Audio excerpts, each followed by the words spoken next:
বছরের পর বছর কোটি কোটি টাকা লোকসানের মধ্য দিয়ে চলছে ঝিনাইদহের মোবারকগঞ্জ সুগার মিল। কর্তৃপক্ষ বলছে গত মাড়াই মৌসুমে লোকসান হয়েছে প্রায় ৭০ কোটি টাকা। কারণ পুরনো মেশিন, পরিবহন ও আখ চাষ সংকট সহ নানা অব্যবস্থাপনার মধ্য দিয়ে চলছে এই চিনিকল। তবে আখ চাষিদের সুযোগ সুবিধা দিয়ে ও আধুনিক প্রযুক্তি ও যন্ত্রে কাজ শুরু হলে লাভের মুখ দেখার সম্ভাবনা রয়েছে। রাজীব হাসানের তথ্য ছবিতে প্রতিবেদন। স্পেশাল আপনার মানে মজার কিছু, তাই আমার সিক্রেট ম্যাগি স্বাদে ম্যাজিক ফ্রম নেসলে। ঝিনাইদহের কালীগঞ্জে মোবারকগঞ্জ সুগার মিল কর্তৃপক্ষের হিসাব অনুযায়ী ১ কেজি চিনির উৎপাদন খরচ ৩৪৯ টাকা, অথচ বিক্রি হয় ১২৫ টাকায়। এ হিসাবে প্রতি কেজিতে লোকসান হচ্ছে ২২৪ টাকা। আয় ব্যয়ের এই বিস্তর ফারাকে বছরের পর বছর লোকসানে আছে এই চিনিকল। ২০২৪ সালের মাড়াই মৌসুমে লোকসান হয়েছে ৭০ কোটি টাকা, ব্যাংকে দেনা প্রায় ৩৫০ কোটি টাকা। শ্রমিক কর্মচারীরা জানান, ব্যাংক ঋণের সুদ, অসৎ সিন্ডিকেট, প্রশাসনের অনিয়ম ও অব্যবস্থাপনার কারণে মিলটির এই দুর্গতি। এইখানে যদি লসের কথা এসে থাকে তাহলে সেইটা একেবারেই প্রশাসন বা সরকারের কারসাজি। চাষিরা কিন্তু চায় যে তাদের সুবিধা যেখানে আছে সেখানে সেই আবাদ করে। তো এখানে আমরা চাষির উপরে নির্ভর হয়ে গেছি। প্রাইভেট যে কোম্পানি আছে এই দেশে কিন্তু 350-400 টাকা চিনির বাজার করে দেবে, এতে কিন্তু সর্বসাধারণের মনে করেন যে সমস্যায় পড়বে। তারা আরও জানান, মিলে দক্ষ কর্মী সংকট রয়েছে। ১১৮৪ জন কর্মকর্তা কর্মচারী থাকার কথা থাকলেও এখন আছেন ৬৫৮ জন। এবং আমাদের ঋণের বোঝা যে প্রতি বছর বৃদ্ধি পাচ্ছে, এটা হলো এর মূল কারণ হলো পুঞ্জীভূত ঋণ। পূর্বের এই ঋণের পরে ঋণ, এইভাবে আমাদের এই টোটাল ঋণের পরিমাণ একটু বেশি হয়ে গেছে। আখ চাষিরা জানান, অন্যান্য চাষে লাভ বেশি হওয়ায় অনেক কৃষক আখ চাষ থেকে মুখ ফিরিয়ে নিয়েছেন। আমাদের অনেক লস, মানে পড়তা হয় না, আবার পয়সা করি তো ভোগান্তি। আখের চাইতে এখন দ্বিগুণ হচ্ছে গিয়ে টাকা আসে অন্য আবাদে, আর তারপরেও আগের মতন আখ চাষ সেভাবে হচ্ছে না। আর মিলের ব্যবস্থাপনা পরিচালক জানান, চিনি উৎপাদন খরচ কমিয়ে আনতে আখ চাষিদের সহায়তা করা হচ্ছে।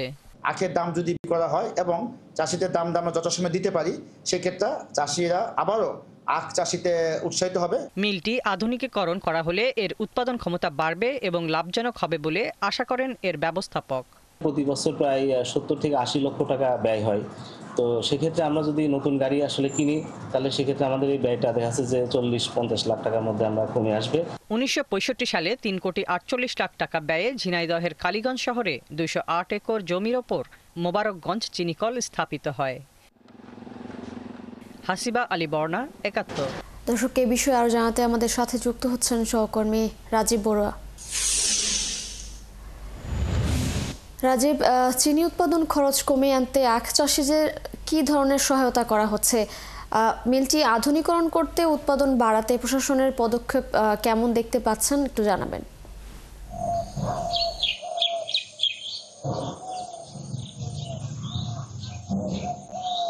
তিশা, নিশ্চয়ই আপনি জানেন যে ঝিনাইদহের কালীগঞ্জ উপজেলা শহরে ২০৮ একর জমির উপরে ১৯৬৫ সালে দক্ষিণবঙ্গের এই ভারী শিল্প প্রতিষ্ঠান মোবারকগঞ্জ চিনিকল স্থাপিত হয়। আর এই চিনিকলের যে কাঁচা পণ্য আখ দিয়েই এই উৎপাদন শুরু হয়। আমি যদি আপনার ক্যামেরা পার্সনের মাধ্যমে ঝিনাইদহের মোবারকগঞ্জ চিনিকলের অ্যাকসেন্টটা দেখাতে চাই। আপনি জানেন যে উৎপাদনের চাইতে আসলে ব্যয় বেশি হওয়ার কারণে বছরের পর বছর কোটি কোটি টাকা যে লোকসান গুনতে হচ্ছে। বর্তমানে ১ কেজি চিনি উৎপাদনের খরচ ৩৪২ টাকা, আর বাজারে এই চিনি বিক্রি হচ্ছে ১২৫ টাকা। এ বিষয়ে আমি কিন্তু ঝিনাইদহের শ্রমিক এবং কর্মচারী এবং ব্যবসায়ীদের সাথে কথা বলেছি। তারা যেটি বারবার বলছেন যে এই সিন্ডিকেট এবং প্রশাসনের অনিয়ম, অব্যবস্থাপনা এবং নানা দুর্নীতির কারণে মূলত কিন্তু বছরের পর বছর এই ভারী শিল্প প্রতিষ্ঠানে কিন্তু কোটি কোটি টাকা লোকসান গুনতে হচ্ছে। এবং একটি কৃষকদের সাথে কথা বলেছি, কৃষকরা আমাদের যেটি জানিয়েছেন যে আসলে আখ চাষে একটা স্থায়ী ফসল এবং আখ চাষের চাইতে অন্যান্য ফসলে কিন্তু লাভ বেশি হওয়ার কারণে কিন্তু তারা মুখ ফিরে নিয়েছে।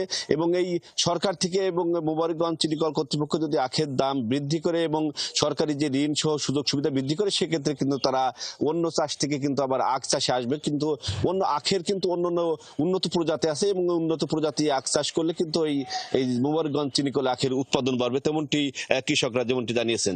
আর এদিকে মোবারকগঞ্জ চিনিকলের শ্রমিকদের সাথে কথা বলেছি এবং শ্রমিক নেতাদের সাথে কথা বলেছি। তারা বলছেন যে প্রতি বছর এই পরিবহন ক্রয় বিক্রয় খাতে 80 থেকে 90 লক্ষ টাকা ব্যয় হয় এবং ব্যয় হওয়ার কারণে নতুন গাড়ি ক্রয় না করার কারণে পুরাতন যে মান্ধাতার আমলে যে গাড়ি রয়েছে সেই গাড়িতে আসলে মেরামত করার কারণে যে ব্যয় হয় সেই ব্যয়ের কারণে কিন্তু এই লোকসানের ক্ষতির কিন্তু একটা অন্যতম একটা কারণ।